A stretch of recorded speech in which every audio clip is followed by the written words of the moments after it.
अस्सलामुअलैकुम जी जैसे rule of spelling ते हली रहिया आहियूं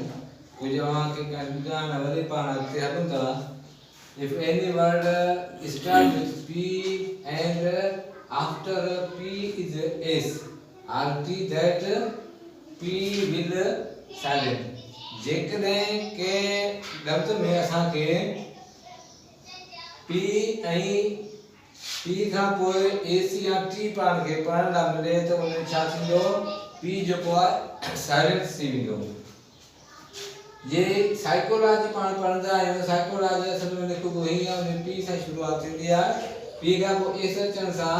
p जेको आहे ख़ामोश थी वेंदो आहे उते पाण पढ़ंदा साइकोलॉजी।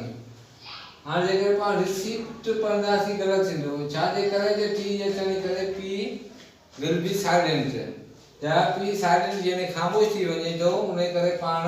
p खे कोन उचारींदासीं। पाण वरी यादि चूंदा if in any word CHREN and before its SRI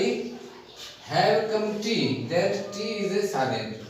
जेकर CH आहे या EN कैन वर्ड में अचनि था ऐं उन्हनि खां अॻु में जेकर S या I अचे थो त T जेको आहे तो T ख़ामोश थी वेंदो। हाणे ॾिसो अॻियां पाण थोरो गौर करियो often often पाण पढ़ंदा आहियूं लिखंदा आहियूं often OFTEN often switch पाण स्विच कोन पढ़ंदासीं छा पढ़ंदासीं स्विच पढ़ंदासीं। जे अॻियां कास्टल कोन पढ़ंदासीं हिनखे केसर पढ़िबो छा जे करे कहिड़े हालतुनि में टी ख़ामोश थी वञे थो साइलेंट थी वञो CHEN अचण हुन खां अॻु में को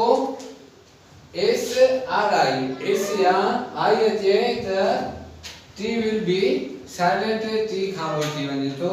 वो गुम थी वञे थो आवाज़ पाण कोन कढंदासीं। If any word after H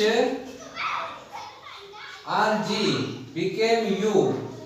that U will silent जेकॾहिं के लफ़्ज़ में H या B खां पोइ U अचे त उन U जो आवाज़ साइलेंट थी वेंदो। जे पाण को लिखंदो आहे जी गार्ड लिखंदा आहियूं GUARD पर ने पाण छा पढ़ंदासीं गार्ड पढ़ंदासीं। या बिल्डिंग आहे BUILDING बिल्डिंग इन पाण पढ़ंदासीं छा बिल्डिंग। इन लाइ असां जेके आहिनि लेटर्स जेके आहिनि से साइलेंट थी वञनि था इन रातनि में त जेकॾहिं अॻियां पोयां जेकॾहिं के बि अहिड़ा लेटर असांखे मिलनि था लिखण में अचनि था पर उनखे असीं उचारींदासीं कोन छा जे करे उनखे असीं साइलेंट वर्ड चऊं था।